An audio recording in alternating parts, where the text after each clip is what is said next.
92.7 big FM पर आप सुन रहे हैं सुहाना सफर विद अनु कपूर।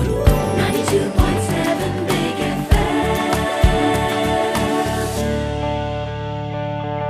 चेतन आनंद, देवानंद, विजय आनंद के भांजे इंग्लैंड से चार्टर्ड अकाउंटेंसी का डिप्लोमा डिग्री लेने के बाद मुंबई आए और चढ़ गया जुनून फिल्मों का।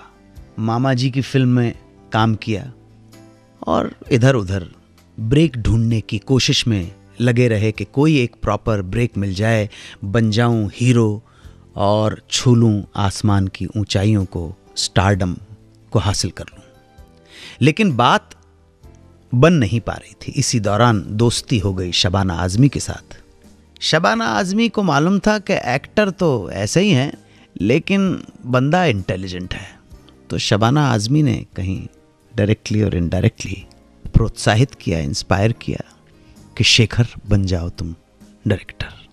तो एक नाकामयाब एक्टर की कोशिश शुरू कर दी शबाना आजमी ने डायरेक्शन की फील्ड में। इसका नाम था शेखर कपूर। यहीं इनकी मुलाकात हुई गुरुदत्त के ब्रदर, जो एक ऑफबीट किस्म की फिल्म प्रोड्यूस करने के चक्कर में थे। शेखर कपूर ने देवी दत्त को एक फिल्म की कहानी सुनाई और देवी दत्त ने कहा मुझे तो बहुत अच्छी लगी, चलो मिलकर बात करते हैं फाइनेंसर से। देवी दत्त लेके पहुंचे शेखर कपूर को कि फाइनेंसर को नरेट कर दें स्टोरी। शेखर कपूर ने जब नरेशन देना शुरू किया फाइनेंसर को, 5 मिनट के अंदर शेखर ने और देवी दत्त ने रियलाइज किया कि बोर्डम के मारे फाइनेंसर साहब सोने लगे हैं, झपकियां मारने लगे, बीच बीच में खर्राटे भी शुरू हो जाते हैं। देवी दत्त घबरा गए और उनसे ज्यादा घबरा गया शेखर कपूर। लेकिन इसी दौरान शेखर कपूर के प्रेजेंस ऑफ माइंड ने साथ दिया और शेखर कपूर ने ऑब्जर्व किया कि इस फाइनेंसर के ऑफिस में लगी हैं कई तस्वीरें छोटे छोटे मासूम बच्चों की। शेखर ने अंदाजा लगाया कि जरूर ये फाइनेंसर बच्चों को बहुत प्यार करता है, इसके मन में कमजोरी है। बच्चे तो हम सबकी कमजोरी हैं, लेकिन ऑफिस में बच्चों की तस्वीर, ये ह्यूमन साइकी होती है, ह्यूमन साइकी का एनालिसिस होता है, जो मेरे हिसाब से उस वक्त शेखर कपूर ने किया होगा। और तुरंत शेखर कपूर ने जो कहानी सुनाने आया था उसको रोक दिया और इमीडिएटली उसके दिमाग में एक कहानी आई, एक कृति आई, जिसे लिखा था एरिक सेगल ने। नॉवेल का नाम था मैन, वुमेन एंड चाइल्ड। और ये कहानी ब्रीफली, रफली उसने फाइनेंसर को सुनाना शुरू की। जैसे जैसे ये, आप जानते हैं मासूम फिल्म की बात कर रहा हूं मैं, मासूम की जैसे जैसे कहानी, वैसे वैसे उस फाइनेंसर की आंखें खुलती चली गईं और उसके एक्सप्रेशन से ही शेखर और देवी दत्त को लगा कि पार्टी अंदर कर ली गई है।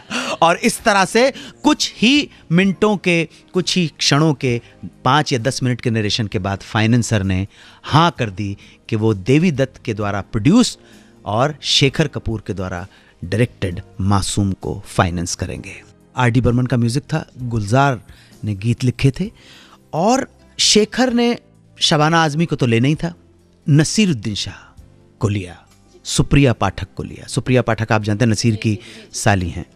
और हाँ, ये जो बच्चे का रोल जिसने किया, जुगल हंसराज, वो इंटरेस्टेड नहीं लगता था। न्यूट्रामुल एड में उसने काम किया था, लेकिन न्यूट्रामुल एड में काम करने के बावजूद जब शेखर ने उसको या उसके पेरेंट्स को ये रोल नरेट किया तो जुगल हंसराज ने कोई इंटरेस्ट नहीं दिखाया था। जी बिल्कुल बात का बिल्कुल। इस तरह से वो बच्चा आया।